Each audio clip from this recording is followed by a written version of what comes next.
সাধারণ মানুষ। আমার বাড়ি হচ্ছে সন্দ্বীপ, যেখানে যেতে লোক মারা যায়, নদী পার হয়ে মারা যায়। খুবই সাধারণ পরিবার থেকে এসেছি। আমার থেকে অনেক মেধাবী লোক, আমার থেকে অনেক কি বলে যে পরিশ্রমী লোক 50 বছর পর্যন্ত বেঁচেছে, লাঙল ঠেলে এখন কবরে বাস করতেছেন। আমি সৌভাগ্যবান যে আমি ধরেন এখন পর্যন্ত এসেছি, সরকারের বিদ্যুৎ সচিব ছিলাম, এখন বিদ্যুৎ জ্বালানি সহ আরও মোট 4-5টা মন্ত্রণালয়ের দায়িত্বপ্রাপ্ত উপদেষ্টা। এই কথাটা এবং আপনাদের অনেকেরই কিন্তু আমার ব্যাকগ্রাউন্ড যেটাকে বলে সেটা আমার থেকে অনেক বেশি। তো এই কথাটা বলার একটা কারণ হচ্ছে যে আমাদের স্তুতির সংস্কৃতি থেকে বেরো আসতে হবে। ওই যেটা বলে তেল মারার সংস্কৃতি থেকে বেরো। এখন আপনি দেখছেন যে আগে আমি আসলে অন্য একজন উপদেষ্টা আসলে এখানে অনেক ফুলের স্তবক টবক দেখতে পাচ্ছেন না, সবাই দাঁড়ায় আছে।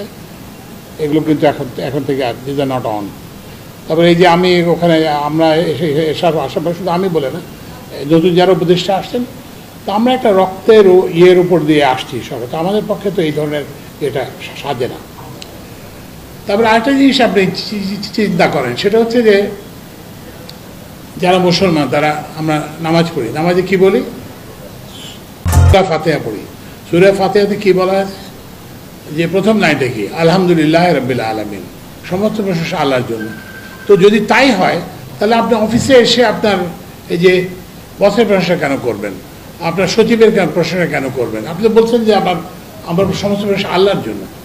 প্রশংসা যদি একান্তই করতে হয় আপনার মা বাবার জন্য প্রশংসা করেন। তারপরে এই রাজপথে যারা আত্মত্যাগ করছে তাদের প্রশংসা করেন। কিন্তু এই তো প্রথম কথা হচ্ছে যে এই ইয়ের সংস্কৃতি থেকে বেরিয়ে আসতে হবে। দ্বিতীয় যে কথাটা বলতে চাই যে আমরা কেউ কিন্তু সরকারে আসবো কিংবা সরকারে ইয়ে করবো এটা কোনোদিন চিন্তা করি না। আমি শিক্ষকতা করতাম বিশ্ববিদ্যালয়ে।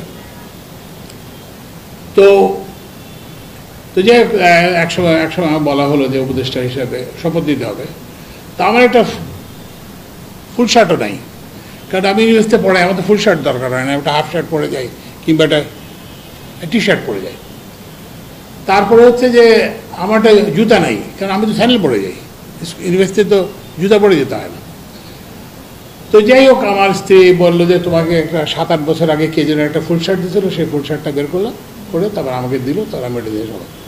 তবে একটা জুতাও বের হলো, এটা অনেকদিন ব্যবহার হয় না।